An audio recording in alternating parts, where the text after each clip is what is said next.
ایک دفعہ کا ذکر ہے کہ ایک صحابی نے نبی کریم صلی اللہ علیہ وآلہ وسلم کی بارگاہ میں حاضر ہو کر کہنے لگا، اے اللہ کے نبی صلی اللہ علیہ وآلہ وسلم، میں روزے کی حالت میں تھا کہ میری بیوی گھر سے باہر کسی کام سے جانے لگی تھی کہ اس کی پنڈلیوں پر میری نظر پڑ گئی۔ مجھ سے رہا نہ گیا، میں نے اپنی بیوی سے اپنی حاجت پوری کر لی۔ اس صحابی نے ایسی کیا حرکت کی کہ آپ سرکار صلی اللہ علیہ وآلہ وسلم اتنا کھل کے ہنسے کہ آپ سرکار کے تمام دندان مبارک نظر آنے لگے۔ بسم اللہ الرحمن الرحیم۔ السلام علیکم رحمۃ اللہ وبرکاتہ۔ دوستو، پہلے ہمیں آج کے دور پر متوجہ ہونا پڑے گا کہ آج کے جدید دور میں لوگ موبائل، ٹیلی ویژن پر بیہودہ تصویریں اور فلمیں دیکھتے ہیں، جس کی وجہ سے ان کو وہ فاحش عورتیں دوستو پلیز سبسکرائب مائی چینل اچھی لگنا شروع ہو جاتی ہیں۔ ایسے لوگ اپنی بیوی کو وقت دینے کی بجائے موبائل اور انٹرنیٹ پر زیادہ وقت صرف کرتے ہیں، جس کی وجہ سے یہ مرد اپنی بیویوں کو وقت دینے کی بجائے انٹرنیٹ اور دوسرے بیہودہ ذرائع پر اپنا وقت صرف کرنا شروع کر دیتے ہیں، جس کی وجہ سے گھروں میں لڑائی جھگڑے عام ہوتے ہیں۔ اس طرح مرد اپنی بیویوں سے بیزار ہو جاتے ہیں۔ مرد کو جو رغبت اللہ تعالیٰ کی طرف سے حاصل ہوتی ہے وہ رغبت ختم ہو جاتی ہے۔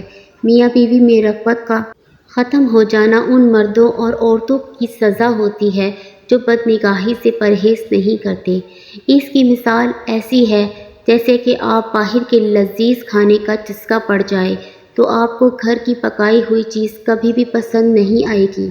باہر کے کھانے سے ایک تو انسان کے پیسے ضائع ہوتے ہیں، دوسرا آپ کی صحت بھی جلد خراب ہو جاتی ہے۔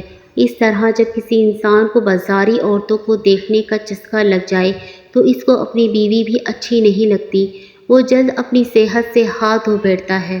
حرام کاری کرنے والے آدمی کا گھر تباہ ہو جاتا ہے کیونکہ اس کو اپنی بیوی میں رغبت نہیں رہتی۔ صحابہ کرام رضی اللہ تعالیٰ عنہ اپنی نظروں کی حفاظت کیا کرتے تھے۔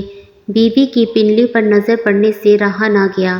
اس وقت صحابہ کرام اپنی بیوی کو اتنا پیار کرتے تھے کہ آج کل کے دور میں اتنی رغبت رکھنے والا کوئی نہیں ہے۔ ہم کو چاہیے کہ ہم اپنے گھروں کو پاکیزہ بنائیں۔ عورتوں کے لیے مشورہ ہے کہ اگر اس کے خاوند سے کوئی بیہودہ حرکت ہو جاتی ہے تو اللہ کے واسطے روز قیامت تک اپنی اولاد کو اس پر عمل نہ کرنے دیں۔ حضرت ابو ہریرہ رضی اللہ تعالیٰ عنہ سے مروی ہے کہ ہم صحابہ کرام رسول اللہ صلی اللہ علیہ وآلہ وسلم کے پاس بیٹھے ہوئے تھے کہ ایک بندہ تشریف لے آیا۔ حضور اکرم صلی اللہ علیہ وآلہ وسلم سے عرض کرنے لگا کہ اے اللہ کے نبی، میں ہلاک ہو گیا ہوں، میں ہلاک ہو گیا ہوں۔ رسول اللہ صلی اللہ علیہ وآلہ وسلم نے دریافت کیا کہ کیا ہوا ہے، تمہارے ساتھ تم کیوں ایسی باتیں کر رہے ہو؟ اس نے جواب دیا کہ اے اللہ کے نبی، میں روزے کی حالت میں اپنی بیوی سے جمع کر بیٹھا ہوں۔ رسول اللہ صلی اللہ علیہ وآلہ وسلم نے اس بندے سے پوچھا، تیرا کوئی غلام ہے تو اس کو اس کے کفارے میں آزاد کر دو۔ اس بندے نے جواب دیا، اے اللہ کے نبی، میرے پاس کوئی غلام نہیں ہے۔ نبی کریم صلی اللہ علیہ وآلہ وسلم نے فرمایا کہ تم مسلسل 2 مہینے روزے رکھ سکتے ہو۔ اس بندے نے جواب دیا کہ اے اللہ کے نبی، میرے سے تو 2 مہینے روزے نہیں رکھے جائیں گے۔ نبی کریم صلی اللہ علیہ وآلہ وسلم نے فرمایا، کیا تم 60 بندوں کو کھانا کھلا سکتے ہو؟ اس بندے نے عرض کیا کہ اے اللہ کے نبی، میرے پاس سے اتنی رقم نہیں ہے کہ میں اتنے بندوں کے کھانے کا بندوبست کر سکوں۔ اس کے بعد وہ شخص کافی دیر تک پریشانی کی حالت میں بیٹھا رہا۔ پھر نبی کریم صلی اللہ علیہ وآلہ وسلم کی بارگاہ میں ایک کھجوروں کا ٹوکرا پیش ہوا۔ نبی کریم صلی اللہ علیہ وآلہ وسلم نے دریافت کیا کہ سائل کہاں ہے؟ اس بندے نے جواب دیا، جی حضور، حاضر ہوں۔ نبی کریم صلی اللہ علیہ وآلہ وسلم نے اس بندے کو فرمایا کہ یہ تھیلا لے جاؤ اور غریبوں میں خیرات کر دو۔ اس بندے نے جواب دیا، اے اللہ کے نبی، میں یہ کھجوریں کس کو خیرات کروں؟ مجھ سے محتاج تو اس پوری بستی میں کوئی بھی نہیں ہے۔ اس بات پر نبی کریم صلی اللہ علیہ وآلہ وسلم کھل کر مسکرانے لگے۔ حدیث کے الفاظ ہیں کہ حضور اکرم صلی اللہ علیہ وآلہ وسلم اتنا ہنسے کہ آپ کی داڑھی مبارک بھی نظر آنے لگی اور نبی کریم صلی اللہ علیہ وآلہ وسلم نے فرمایا، اے بندے، ان کھجوروں کے تھیلے کو اپنے گھر لے جاؤ اور اپنے گھر والوں کو کھلا دے، تیرا کفارہ ادا ہو جائے گا۔ سبحان اللہ۔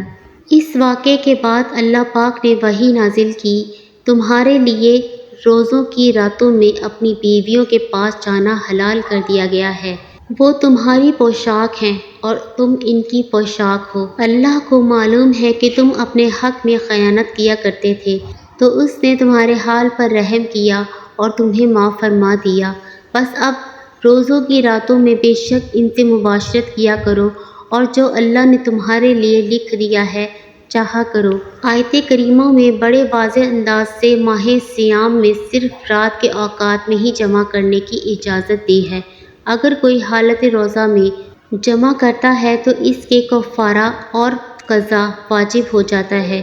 قضا کا طریقہ یہ ہے کہ رمضان المبارک کے بعد ایک روزہ رکھا جائے گا، جبکہ کفارے کا طریقہ یہ ہے کہ جس شخص پر کفارہ واجب ہے اگر قدرت رکھتا ہے تو ایک غلام آزاد کرے۔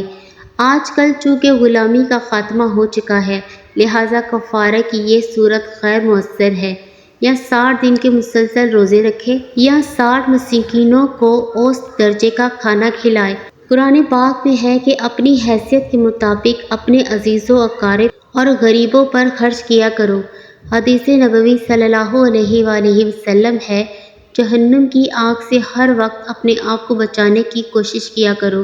جب آپ کو غصہ آئے تو زیادہ سے زیادہ صدقہ کیا کرو، کیونکہ صدقہ انسان کے غصے کو بڑی جلدی ٹھنڈا کر دیتا ہے۔ جب انسان سے کوئی غلطی ہو جائے تو اس کو چاہیے کہ فوراً سچے دل سے اللہ تعالیٰ سے معافی مانگ لے، کیونکہ جب اللہ تعالیٰ کسی سے ناراض ہوتا ہے تو توبہ کے علاوہ تمہارے پاس اور کوئی راستہ نہیں ہوتا۔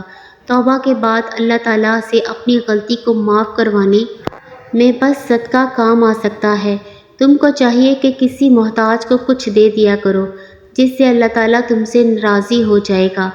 نبی کریم صلی اللہ علیہ وآلہ وسلم کا ارشاد ہے کہ دوزخ کی آگ سے بچنے کے لیے صدقہ بہترین ذریعہ ہے۔ اگر تمہارے پاس رقم نہیں ہے تو کھجور لو، اس کو آدھا کر کے 2 حصوں میں تقسیم کر لو، ایک حصہ خود کھاؤ اور دوسرا حصہ کسی اور محتاج کو صدقہ کر دیا کرو۔ اس کھجور کے آدھے حصے صدقہ کرنے سے اللہ تعالیٰ جہنم کی آگ تم پر حرام کر دے گا۔ اگر کوئی غریب ہے تو اس کے لیے یہ عمل ہے۔ صاحب حیثیت کو چاہیے کہ اپنی طاقت کے مطابق صدقہ خیرات کیا کرے، انشاءاللہ اللہ تعالیٰ اس کے رزق میں اضافہ فرمائے گا۔